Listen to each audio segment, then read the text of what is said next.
Hello, folks. Piney Woods Prepper here. Um, I worked in the barn all day yesterday, pretty much, trying to get some organization happening. Um, Everything was pretty helter skelter, and it was kind of hard to find stuff when I needed it. So I decided it was high time. So I got out there and I got quite a bit done, but I still got quite a bit left to do. Well, I was going to get out there this morning and get started, but we got over an inch and a half of rain last night. And when we get a lot of rain like that, water kind of runs, it's a dirt floor, and water kind of runs through there and makes a muddy mess. So I decided to hold off on that and do something I've been wanting to do. Make a video I've been wanting to make concerning my adventures in ham radio. I don't know how long this is going to go because it's all off the cuff, but we'll see. If it goes too long, we may break it up into two segments. But a little bit of background as to how I became interested in ham radio. My dad, when I was just a little kid, back in the 50s, my dad had a little side gig that he repaired people's radios for them. Back then, everybody had a little, either a table model or a big old console AM radio, and had the tubes and all that stuff. And so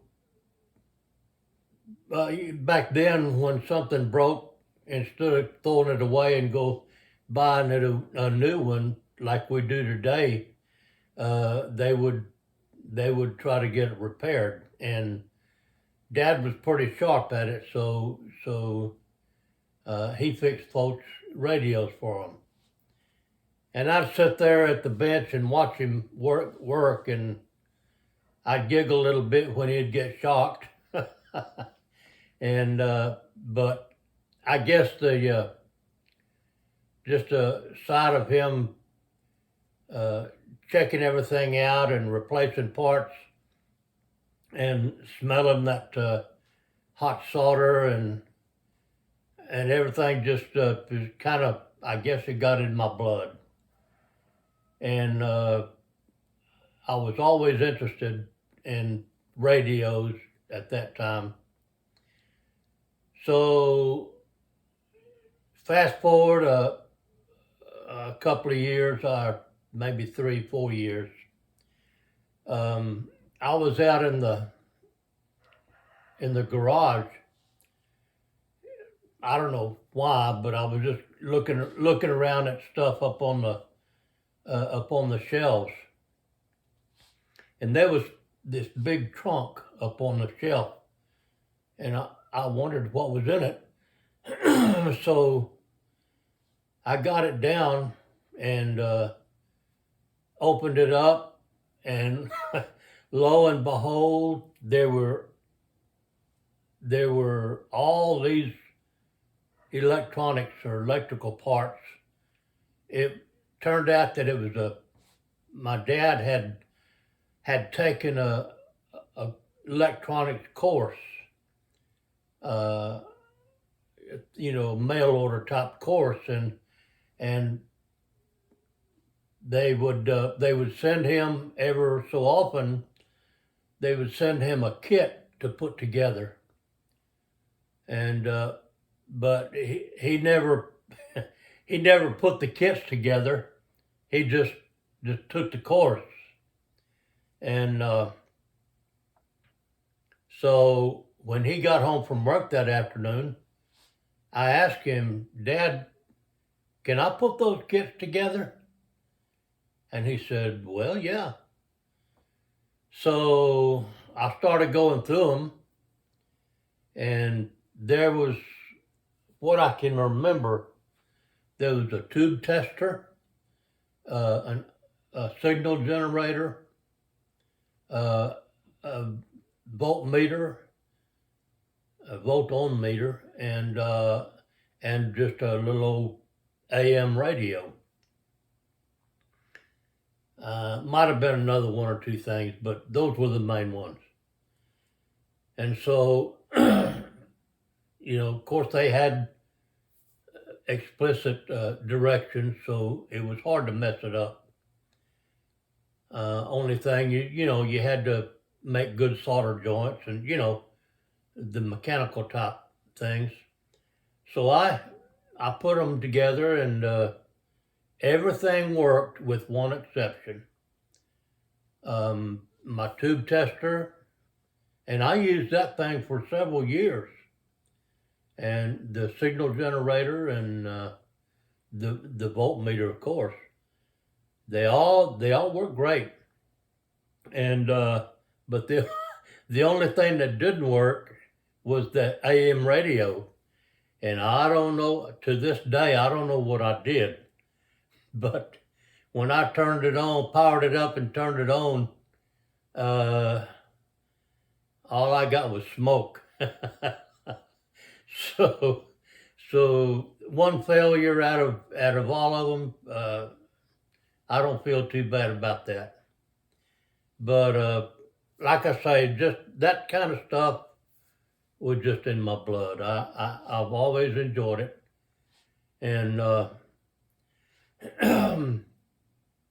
so fast forward again to in high school. One of my high school buddies had his ham license, and he had his little station out in the garage. So I'd go over there every once in a while at night, and we'd go out there and listen to the radios, and he might make a contact, and he gave me my first piece of equipment. And back in the day, people restored like old military radios, and that's what this was. It was called an ARC-V command set. It was, I think, an aircraft radio, and but these guys that knew what they were doing, they could do a little modification and get them to receive on the ham bands, and so that's what I did, or that's what my friend Kent did, and he just gave me that radio, and I spent, I don't know how many hours listening to that thing, and of course that just got my blood boiling that much more. So fast forward again to out of high school, out of the Army, out of I had gone into the workforce, and I hadn't been.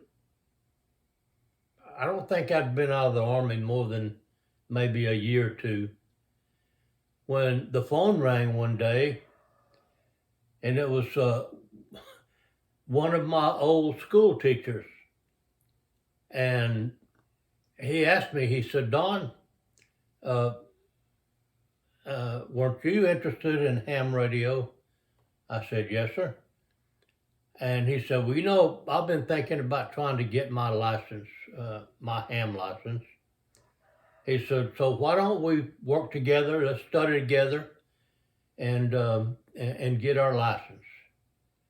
Oh man, I said, You bet. I don't know. It had never entered my mind. So that's what we did. And I think this is going longer than, I don't like to go much over 10 minutes on a video because, you know, people's attention span gets kind of short after that. So we'll go ahead and stop here, and I'll finish in the next segment. But I hope you find this interesting, um, and come back for part two. So in the meantime, folks, take care. God bless and be safe out there.